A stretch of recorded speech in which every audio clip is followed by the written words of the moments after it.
PMC വിഷയം cabinet ചർച്ച ചെയ്തെന്നും കൂടിയാലോചനകൾക്ക് ശേഷം മാത്രമായിരിക്കും തീരുമാനമെന്നും റവന്യൂ വകുപ്പ് മന്ത്രി AP അനിൽകുമാർ.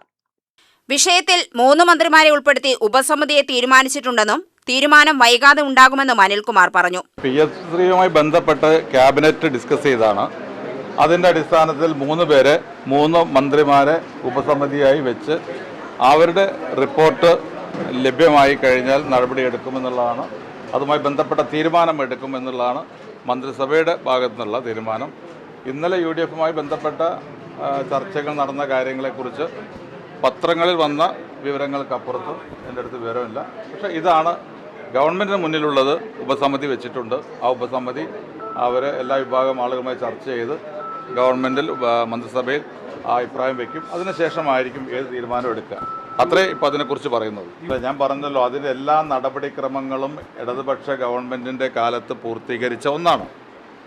എങ്കിൽ പോലും ഈ ഗവൺമെൻറ് അധികാരത്തിൽ വന്നു കഴിഞ്ഞപ്പോൾ ആദ്യ മന്ത്രിസഭാ യോഗവുമായി ബന്ധപ്പെട്ട തുടർ മന്ത്രിസഭകളിലും ഇക്കാര്യം ചർച്ച ചെയ്തു.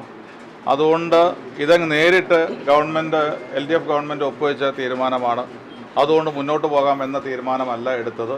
PMCയുമായി ബന്ധപ്പെട്ട കാര്യങ്ങളിൽ എവിടെ നിൽക്കുന്നു, കഴിഞ്ഞ ഗവൺമെൻറ് ഒപ്പിട്ട കാര്യങ്ങൾ, അവരുടെ കേന്ദ്ര ഗവൺമെൻറ് നൽകിയ ഉറപ്പ്, അതുപോലെ തന്നെ അതുമായി ബന്ധപ്പെട്ട അനുബന്ധ കാര്യങ്ങൾ എവിടെയാണ് എത്തി നിൽക്കുന്നത് എന്ന് പരിശോധിക്കുവാനും അതോടൊപ്പം തന്നെ PMCയുമായി മുന്നോട്ട് പോകണോ വേണ്ടേ എന്നുള്ള അന്വേഷണത്തിന് അല്ലെങ്കിൽ മറ്റുള്ളവരുടെ കാര്യങ്ങൾ ആരായുന്നതിന് വേണ്ടിയാണ് ഒരു ഉപസമിതിയെ വെച്ചത്. ആ ഉപസമിതി റിപ്പോർട്ട് കിട്ടിക്കഴിഞ്ഞാൽ ഗവൺമെൻറ് തീരുമാനിക്കും. റവന്യൂ വകുപ്പിലെ ഡിജിറ്റൽ സർവേ സർക്കാർ നിർത്തിവെക്കില്ല. ജീവനക്കാരെ പുനഃക്രമീകരിക്കുക മാത്രമാണ് ചെയ്യുന്നത്. ഫണ്ടുമായി ബന്ധപ്പെട്ട പ്രശ്നമുണ്ട്, അത് പെട്ടെന്ന് പരിഹരിക്കും. പുനഃക്രമീകരണത്തിന്റെ ഭാഗമായി കഴിഞ്ഞ സർക്കാർ നിയമിച്ച കരാർ ജീവനക്കാരെ പിരിച്ചുവിടുക മാത്രമാണ് ചെയ്യുന്നത്. ഡിജിറ്റൽ സർവേ നല്ല പദ്ധതിയാണ്. പെട്ടെന്ന് തന്നെ ഫണ്ട് കണ്ടെത്തി അത് പരിഹരിക്കും. എല്ലാവർക്കും ശമ്പളം നൽകുമെന്നും മന്ത്രി പറഞ്ഞു. ഡിജിറ്റൽ സർവേ നടപടികൾ ഗവൺമെൻറ് നിർത്തിവെക്കുന്നില്ല. അതുമായി ബന്ധപ്പെട്ട് ഏതാണ്ട് 2800-ലധികം കരാർ തൊഴിലാളികളെ സർവേയർമാരെയും ഹെൽപ്പർമാരെയും കഴിഞ്ഞ ഗവൺമെൻറ് വെച്ചിരുന്നു. അപ്പോൾ അത് ഒരു പുനഃക്രമീകരണത്തിന് വേണ്ടി താൽക്കാലികമായിട്ട് അവരുടെ സേവനം വേണ്ട എന്ന് വെച്ചിട്ടുണ്ട്. അതിനർത്ഥം ഈ പദ്ധതി നിർത്തിവെച്ചു എന്നല്ല. സ്വാഭാവികമായി ഈ പദ്ധതി ഏറ്റവും പ്രധാനപ്പെട്ട ഒരു നല്ല പദ്ധതിയാണ്. അതുമായി മുന്നോട്ട് പോകും. 100 ദിന കർമ്മ പരിപാടിയിൽ ഞങ്ങൾ ഇതുമായി ബന്ധപ്പെട്ട കാര്യങ്ങൾ വെച്ചിട്ടുണ്ട്. അതിനാവശ്യമായ ജീവനക്കാരെ നിലനിർത്തിക്കൊണ്ടായിരിക്കും ഇപ്പോഴുള്ള പുനഃക്രമീകരണം നടത്തുന്നത്. അപ്പോൾ ഫണ്ടിൻ്റേതായ ചില അപര്യാപ്തതയും കൂടിയുണ്ട്.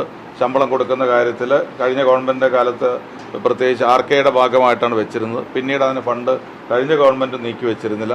അപ്പോൾ എന്നിരുന്നാലും 4 മാസക്കാലം ശമ്പളം കൊടുക്കേണ്ട സാഹചര്യമുണ്ട്. 1 മാസത്തെ ശമ്പളം ഇതിനകം കഴിഞ്ഞ 22-ാം തീയതി അതിനുവേണ്ടി റിലീസ് ചെയ്തു. ഉടൻ തന്നെ അവരുടെ കൈകളിലെത്തും. ബാക്കി അവർക്ക് ലഭിക്കേണ്ട ശമ്പളം പൂർണ്ണമായും 1 രൂപ പോലും കുറയാതെ അവർക്ക് എത്തിക്കും.